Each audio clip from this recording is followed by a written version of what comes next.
प्यारे दोस्तों, आज हम आपको एक ऐसा गाना सुनाने जा रहे हैं जिसे गाते हुए अनायत हुसैन भट्टी रानी से जिना कर बैठे।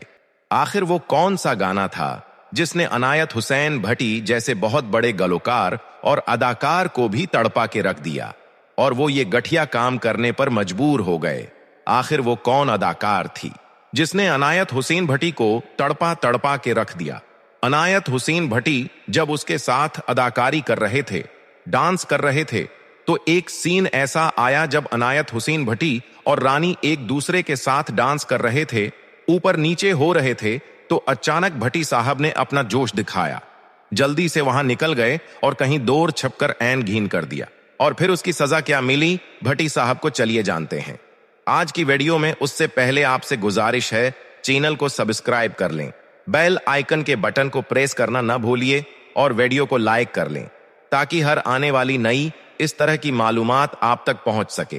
प्यारे दोस्तों, ना तो ये कोई मनगढ़ंत कहानी है और ना ही ये सुनी सुनाई कहानी है, बल्कि ये हकीकत पर मबनी वो कहानी है जिसे आज के लोग नहीं जानते, बल्कि पुराने लोग, बूढ़े लोग इस मालूमात को जानते हैं जो अभी तक जिंदा हैं। फिर उस साल भट्टी साहब को फिल्म इंडस्ट्री से निकाल दिया गया। उन्होंने कहा, भट्टी साहब आप उसके लायक नहीं, आपने तो हमारी फिल्म इंडस्ट्री में गुंदगी मचा दी है। तो फिर भट्टी साहब को 2 साल के लिए फिल्म इंडस्ट्री से निकाल दिया गया। अब आपके जहन में एक सवाल गूंज रहा होगा कि वो गाना कौन सा था। आज की इस वीडियो में हम आपको वो गाना ही सुनाने जा रहे हैं ताकि वो आप गाना सुने, आपको मालूम हो जाए कि वो गाना किस तरह का था जिसने भट्टी को बेकाबू कर दिया। भट्टी साहब होशक हो बैठे और पागलों की तरह रोमांस करने पर मजबूर हो गए। तो चलिए जानते हैं। जब यह खबर दुनिया भर में पहुंची तो लोग हैरान रह गए कि भट्टी साहब उस तरह का काम कर ही नहीं सकता। लेकिन दिल के हाल कौन जाने, इंसान तो इंसान है, गलती हो जाती है। फिर उसकी सजा भी भट्टी साहब को भुगतनी पड़ी। चलिए अब हम आपको वो गाना का एक कुल्प सुनाते हैं। रानी ये देखकर हैरान हो गई थी कि भट्टी साहब आज आपको क्या होगा है। लेकिन भट्टी साहब ने कहा, मुझे तुझसे इश्क हो गया है, मैं तेरे बगैर नहीं रह सकता। ये इस वक्त की बात है जब फिल्मी दुनिया अपने उरूज पर थी, हर तरफ फिल्मी गानों की धूम मची हुई थी। लेकिन अचानक भट्टी साहब को क्या हुआ जिसने भट्टी साहब को बर्बाद करके रख दिया? इनायत हुसैन भट्टी का प्रसिद्ध पंजाबी गीत ओ मरनो जरा नहीं डरदे जिन्हा नैन पंजाबी लोक संगीत और फिल्मी इतिहास का एक बेहद महत्वपूर्ण और यादगार गीत माना जाता है, जो 1960 के दशक के मध्य में उस समय सामने आया जब पंजाबी फिल्म इंडस्ट्री अपने स्वर्णिम दौर में थी और संगीत फिल्मों का सबसे मजबूत हिस्सा हुआ करता था। इस गीत को भट्टी साहब ने स्वयं अपनी शक्तिशाली, भावनात्मक और प्रभावशाली आवाज में गाया था और उसी ने इसे एक अलग पहचान दी। उस दौर में गानों को सिर्फ मनोरंजन नहीं बल्कि कहानी का सबसे अहम हिस्सा माना जाता था। इसलिए यह गीत भी फिल्म की भावनात्मक कहानी को आगे बढ़ाने में महत्वपूर्ण भूमिका निभाता है। यह गीत लोक संस्कृति, ग्रामीण जीवन और पंजाबी समाज की सादगी को बहुत खूबसूरती से दर्शाता है। इसी वजह से यह गीत समय के साथ भी अपनी लोकप्रियता बनाए हुए है और आज भी इसे पुराने संगीत प्रेमी बड़े शौक से सुनते हैं। यह गीत भट्टी साहब के करियर का एक ऐसा हिस्सा है जिसने उन्हें एक महान गायक के रूप में स्थापित किया। इस गीत के बोल उस समय के एक अनुभवी पंजाबी गीतकार ने लिखे थे।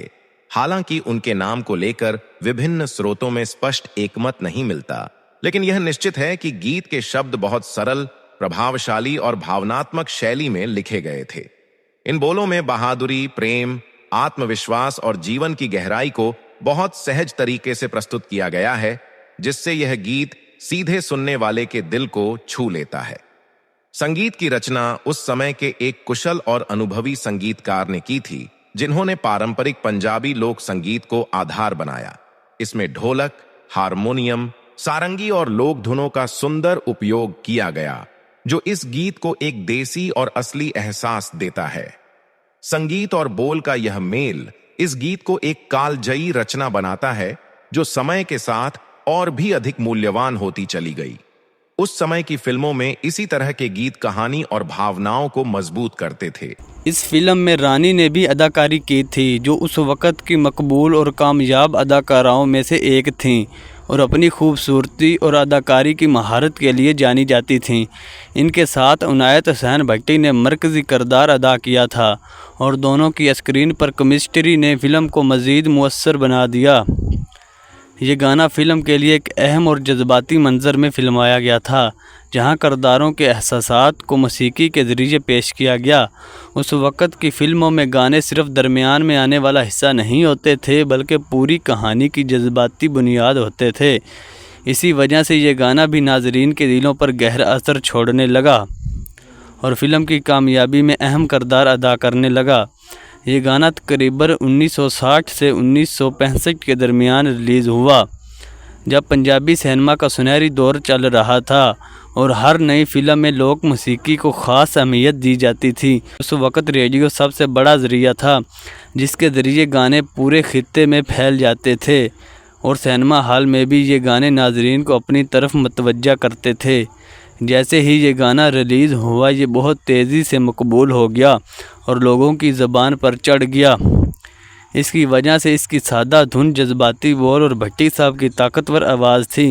ये गाना इन चंद मुंतखब गानों में से है जो रिलीज़ के बाद दहाइयों तक लोगों की यादों में ज़िंदा हैं। इस गाने की सबसे बड़ी खसूसियत इसकी सादगी और जज्बाती गहराई है, जो इसे दूसरों गानों से मुनफरद बनाती है।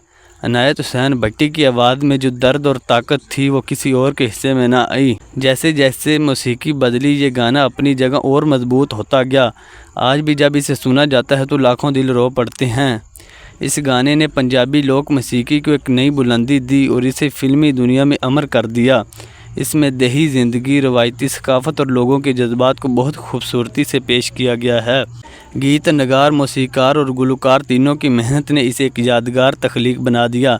ये गाना आज भी पंजाबी मौसीकी की तारीख बन चुका है और लोग इसे बहुत ज़्यादा सुन रहे हैं।